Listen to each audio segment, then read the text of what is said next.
Amara had always felt a deep, almost visceral connection to the reparations movement. Growing up in a predominantly African-American neighborhood, she had witnessed firsthand the lingering effects of historical injustices inflicted upon her community.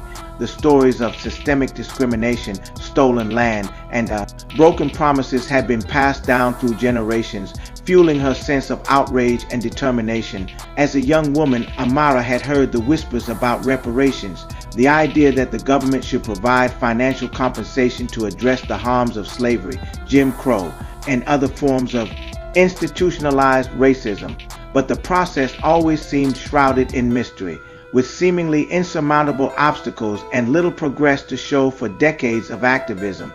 One day, while browsing through a local community center's library, Amara stumbled upon a worn, dog-eared book that caught her eye. The title, Unfinished Business: The Fight for Reparations in America, immediately piqued her interest. She pulled the book from the shelf, its pages yellowed and the spine cracked, and began to read. As Amara delved into the pages, she was shocked to uncover the long and painful history of the reparations movement.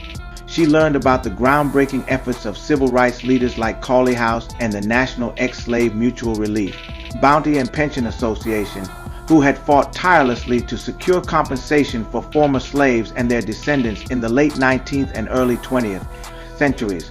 Amara's eyes widened as she read about the Tulsa Race Massacre of 1921, where a thriving African-American community known as Black Wall Street was burned to the ground by a white mob, leaving hundreds dead and thousands homeless.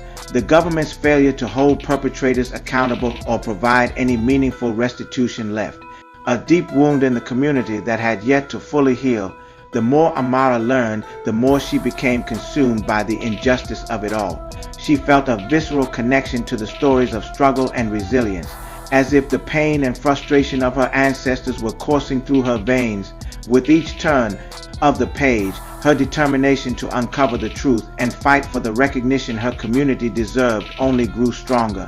One particular passage struck a chord with Amara, describing the reparations paid to Japanese Americans who were forced into internment camps during World War II.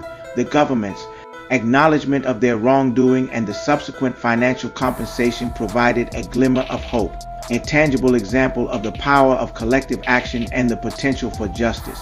Amara couldn't help but wonder, if other marginalized groups had been able to secure reparations, why had the African American community's demands for restitution remained largely unmet?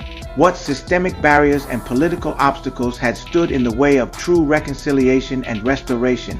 As these questions swirled in her mind, Amara made a decision that would forever alter the course of her life. She would embark on a journey to uncover the truth about reparations, to understand the complexities and challenges that had hindered progress, and to become a powerful advocate for her community's long overdue reparations. With a newfound sense of purpose, Amara closed the book and took a deep breath. The road ahead would be arduous, filled with obstacles and setbacks, but she was determined to face any challenge that stood in her way. This was more than just a personal crusade. It was a fight for the dignity and recognition of her entire community, a pursuit of justice that had eluded them for far too long. As Amara stepped out into the world, the whispers of justice began to grow louder, echoing in her heart and fueling her resolve.